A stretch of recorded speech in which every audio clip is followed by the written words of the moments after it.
Hello, my friends, and welcome to the first meeting of the Church of Unending Empathy, or Q for short. I'm Reverend Hippie, henceforth to be known by all of my friends as Rev. Just Rev. I started a YouTube channel recently called Tattoos and T-Shirts at Reverend Hippie, if you wouldn't mind following. But I started this channel for a purpose, and that was actually to start a peace movement. I take my inspiration from many people, but there are three that stand out mostly, and that is Dr. and Reverend Martin Luther King Jr. He understood that only love can erase hate, and that's what my gospel is. Love one another. The movement I'm starting, I'm calling my Rainbow Army, and it has numerous meanings behind it, and I'll explain. Firstly, again, Martin Luther King Jr. was a genius, and his light was put out far too soon. I will have him memorialized somewhere on my body at some point, because tattoos are the highest form of art, in my opinion, in the world. Working on a living canvas is remarkable, and some of the art that's coming out is just fabulous. So my idea for Tattoos and T-Shirts was to travel, and still is to travel, to begin with, around Florida to tattoo studios, highlight their artists, and talk about things that need to be talked about. Which brings me to my twofold mission for the time being. Number one is putting an end to qualified immunity. If you're not sure what qualified immunity is, let me introduce a parallel.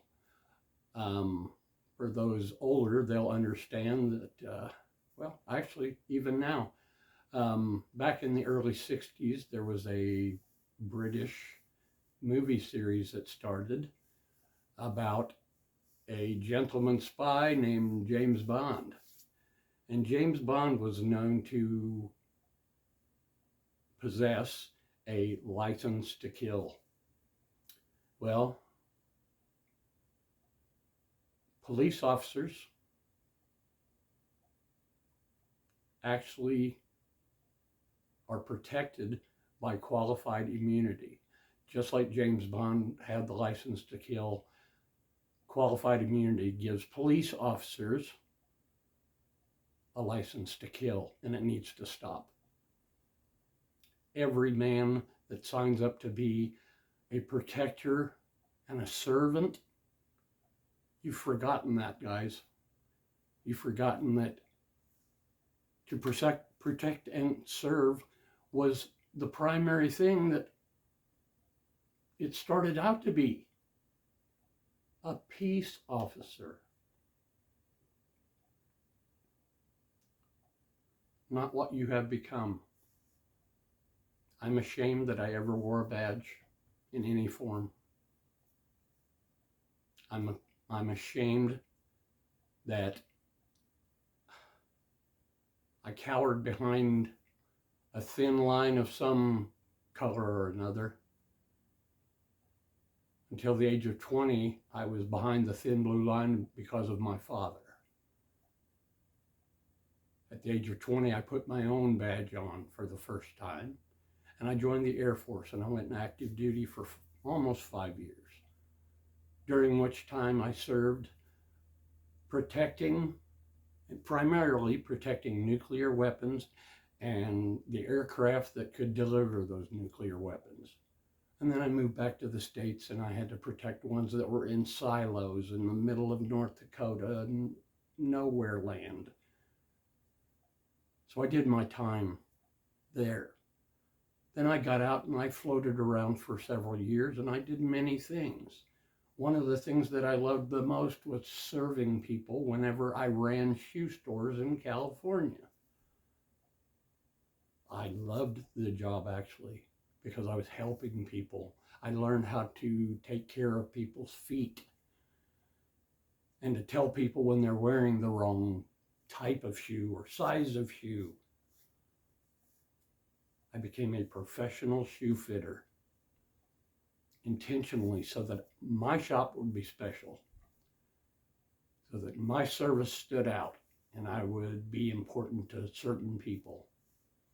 And I made that my job until my older brother and his wife at the time split, and her father was the owner of the franchises. So I was asked to leave at that time, which I packed up my wife and my newborn son and drove from California to Florida, Palm Beach area, to move in with my parents because I had nowhere to go. I couldn't function at the time because I'd lost everything. So went down to southern Florida to try to build a life. And that didn't work out too well after several years because I am what is referred to as recalcitrant. And if you look that up in the dictionary, it means someone, it can be an adjective describing someone who has a problem with authority and discipline. I've been rebellious my whole life, and I won't change for anyone. But it made me what I am today, and what I am today is what I'm going to refer to as a New Age civil rights activist / borderline militant. I am not a violent person by any means. And in my movement, the people I want in my movement will understand this. If you have a problem with my black family, and F right off. I'm going to say fro from now on, just so I can shorten it. So if you have a problem with my black family, fro. If you have a problem with my Latino family, fro. If you have a problem with any one of my family in the LGBTQIA plus community, yes, that's correct. I support and love every member of that community because we all deserve a place in this world. At least you will be in my world. But in my army, I want to hold those who swore to protect and serve us accountable. And we're going to do this with cameras. Peaceful protest. If you see an officer on the side of the road, stop and film. If you see an officer that's doing something out of line, please stop and film. You should be filming the police at all times anyway, because cops are unable to, I'll rephrase that, police cannot police the police. So it is my idea to completely reorganize the way that we police our communities. Number one, I would love to see every local police department in the nation disbanded. Gone. We don't need you anymore. This is where sheriff's deputies, again, the sheriff, step up. And the people that are supposed to be most caring and concerned about everyone in the United States, and that is social workers. So in my my idea is to split up a county into quadrants and have one team per quadrant of a deputy not armed with deadly weaponry.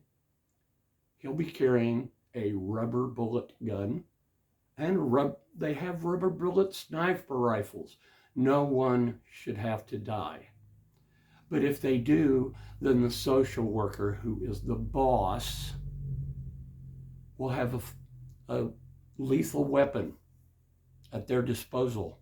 But they should understand, out of everyone, what it means to take a life, because police have forgotten that. It's open hunting season on anybody that isn't Caucasian. And if you happen to be even Caucasian, if you're poor Caucasian, then you're shit out of luck. That's where the Rainbow Army comes in. The reason I named it the Rainbow Army is because they're one of the people that has been an inspiration in me the most was a man named Frederick Allen Hampton Sr. I know my white friends probably have no idea who that is. But Mr. Hampton was one of the leaders of the Black Panther Party in Chicago, a split off of the Oakland Black Panther Party. And Mr. Hampton was doing good things in his community, wonderful things. But because of the color of that man's skin, our government drugged and assassinated him, laying in the bed next to his pregnant wife.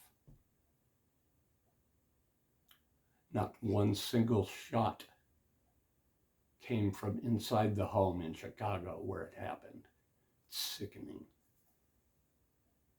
But Fred inspired me to start my own movement, because one of the movements that he started was called the Rainbow Coalition.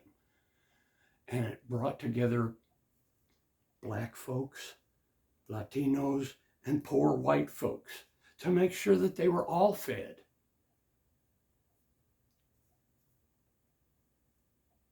That inspired me.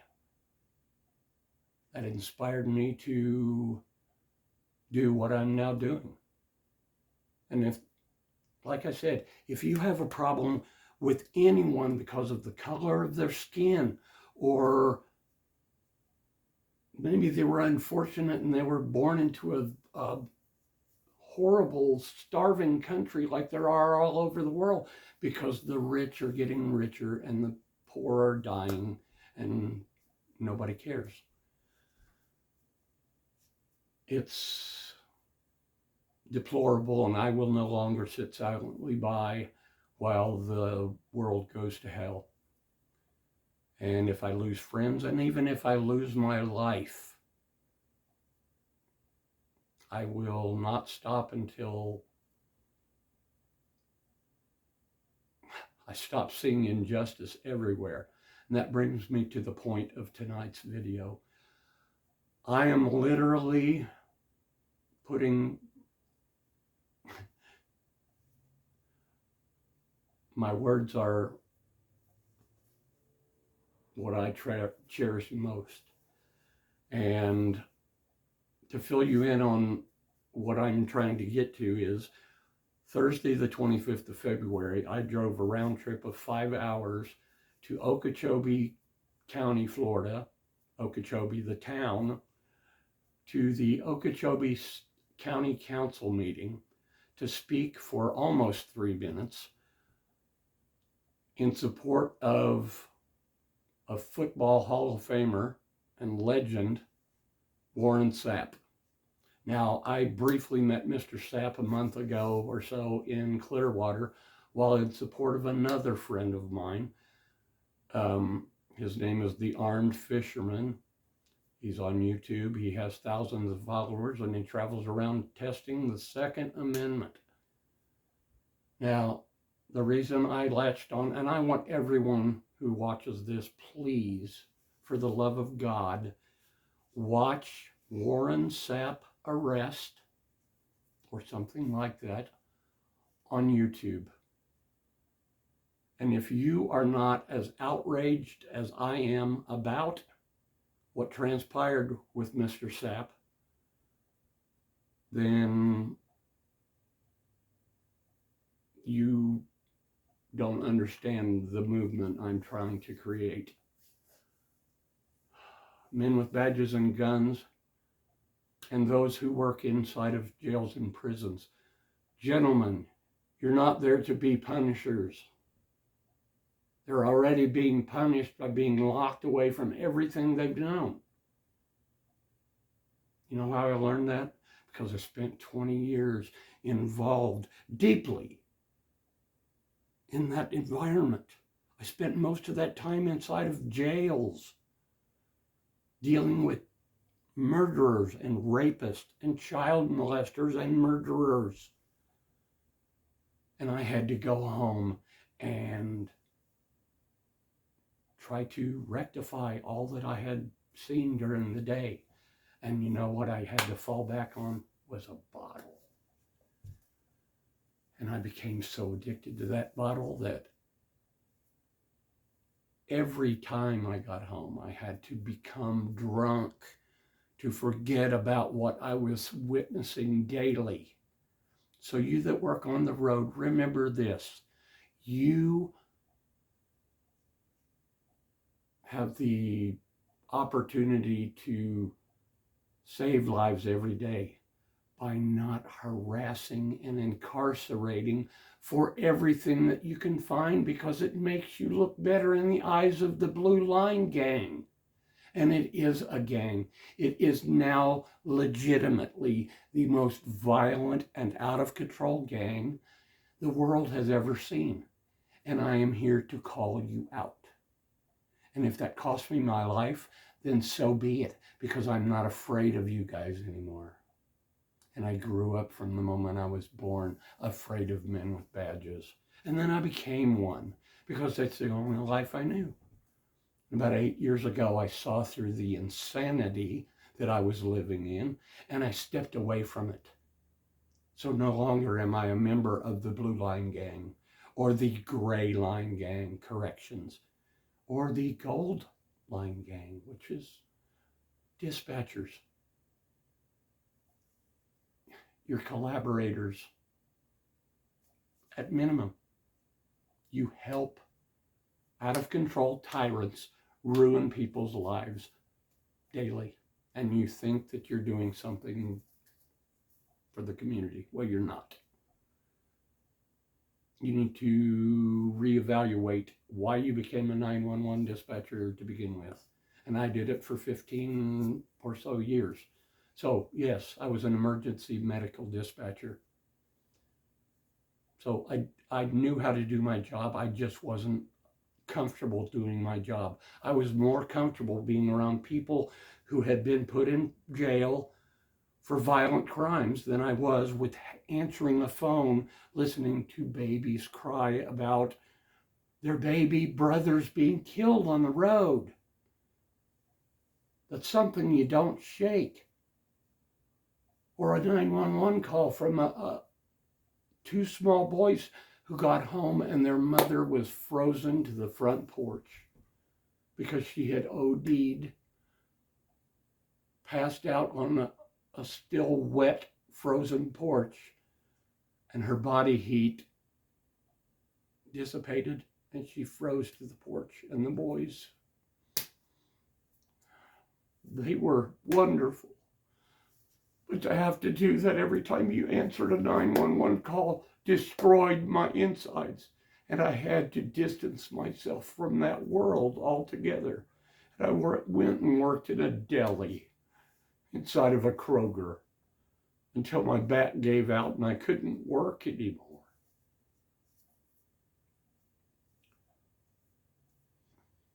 I will not silently stand by and watch injustice. And what happened to Mr. Warren Sapp is unforgivable. So, tomorrow will be day 4 of my hunger strike until the sheriff of Okeechobee County, Florida, Sheriff Noel E. Stephen, is removed from office and the charges against Mr. Sapper dropped immediately. Or I will give my life in protection of his right. And I served my time. I did my time behind bars with people that you have tried to forget in your lives. These people had lives too before most of them drugs took them.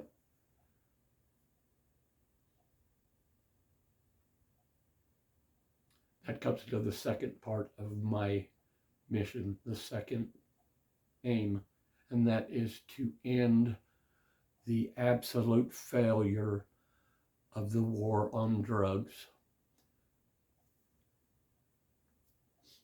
And I will not rest until cannabis, at least for the time being, is federally legalized. Government, take your hands off of it. Let those of us in the community barter with one another. Cannabis heals. It is medication. And I'm going to fill you in on something as well that's going to turn some heads.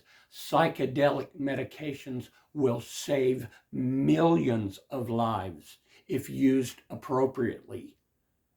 Let's focus. If you want to continue a war on drugs, let's aim it at fentanyl. Let's aim it at methamphetamine, which, by the way, my grandparents and their ilk all used methamphetamine. They just called it something different. Hitler was addicted to it. The men and women of our armed forces took it.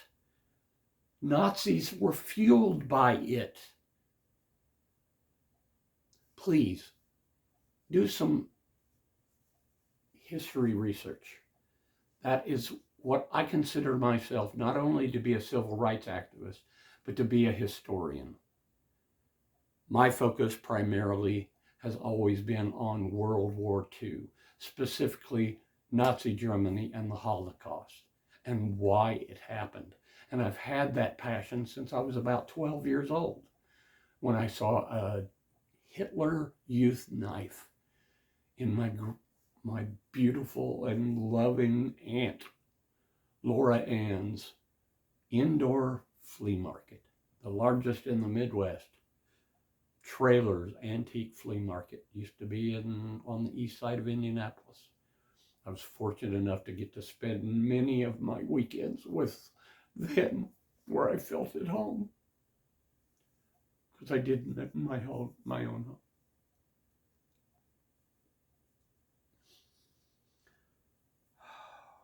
Where was I?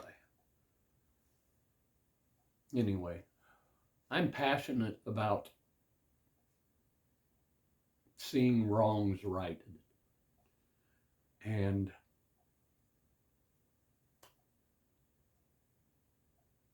if cannabis were to be made legal tomorrow, we could fix the problems in our jails and prisons overnight. But you know why the wheels have not continued to turn and every president continues to balk on federal legalization is because it's going to collapse the correctional institution and law enforcement. Law enforcement will no longer have a plant to fall back on to ruin people's lives. That's why we need to end qualified immunity, because the new breed of police officer needs to understand that they are, at the end of the day, they're there and they're doing their job to protect and serve the people. That's why a social worker and a police officer teamed up, one only with the power to take a life, only in the most extremes of measures. But to have a deputy alongside to still do their job as a law enforcer. But they got to get permission from social worker boss to take any form of use of force. Yes, I remember that term. I was, in fact, the member of what they called a SET team, or a cell extraction team. And our job, pardon me, was to suit up, riot shields, and go in and subdue someone to be taken elsewhere. So I became part of that system. And looking back, after my eyes were opened, I'm sickened by the man that I was in so many aspects. So if you have dirt on me, don't think that it's something that I am not willing to talk about to anyone, because I am the most open of books. I have failed at many things in my life, but I will not fail at showing my support for another human being who was unjustly and heinously arrested for having the audacity to speak to a police officer. Yeah.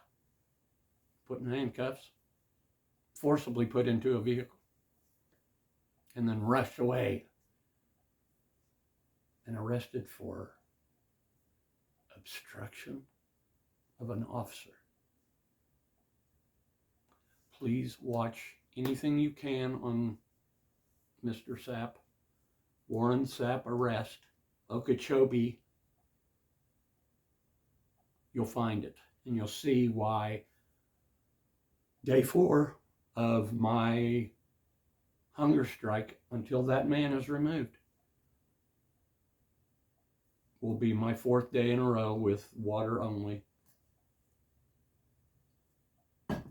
I haven't touched a crumb of food, and I will not. And what's funny is, after I left that meeting and speaking for the first time the first time publicly, intentionally, of my own fruition. I spoke whenever I was a youngster in church a couple of times because I was compelled to speak. I hated speaking in public. Hated it. Because I knew deep down in my soul that nobody gave nobody cared. So I have become very humbled over the last few years and realized that my place in the life of many people that I thought were held some kind of affection for me. Silence is louder than anything that anyone can say. And that's coming from somebody who suffered from major depressive disorder for many years, until cannabis saved me from that. I now only take very few over-the-counter necessary medicines through the VA because of the back injury that I sustained right before the Gulf War. But it put me out of commission for a year, and the Air Force still refuses to acknowledge the fact that I injured my back while in the service. But I sucked it up, and I continued through the Gulf War. I was unfortunate enough, I won't say that. I was fortunate enough to not have to go to Iraq or Kuwait or any of those places that we had no real reason to be there other than greed.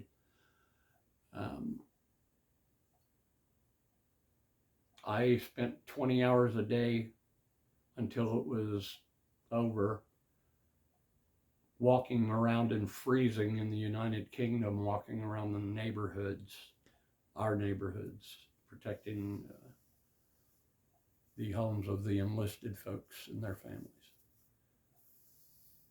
And 20-hour days take a toll on you. Soon after that, I got shipped back to the United States, and I ended up in the missile fields of North Dakota for a year, during which time I met the mother of my children, and she and I are still connected after all these years. And we divorced in '99 because we were adults. We are adults, and we still are close. Everyone could do that, and it takes peace, love, and empathy to get there. But please, if this strikes a chord with you, and if you care that I am honestly putting my life on the line to see that this man is removed from office immediately and the charges against Mr. Sapp are dismissed immediately. After that, the first meal that I want to eat, I would love to have a wonderful steak dinner with all the stuff with Mr. Sapp. I would even pay. But please, get this to Mr. Sapp if you can, just to let him know that I support him 1,000%, and I hope to meet him and become his friend in the near future. But I'll end my lengthy thing now. So the end of the sermon.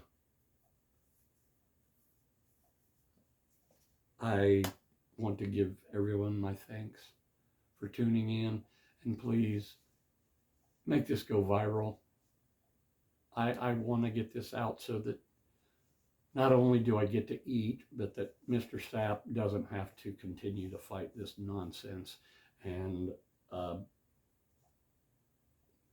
way too heavy sheriff still in power in a very corrupt Okeechobee County, Florida.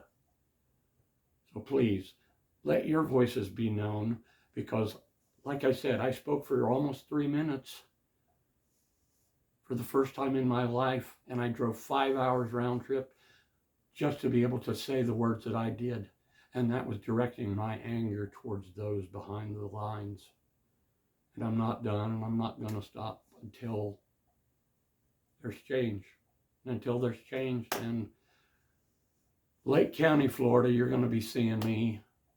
Look for me near the Sheriff's Department and near the intersection of 441 and 44 in Leesburg, right outside of my friends at the Pasta Restaurant, and I will not, very unprofessional there. I mean, Rev. 5-Star Seafood. Their specialty are shrimp and wings, and they are good. I eat there when I do eat, but I haven't eaten very much in the last 6 months. So, namaste to everyone.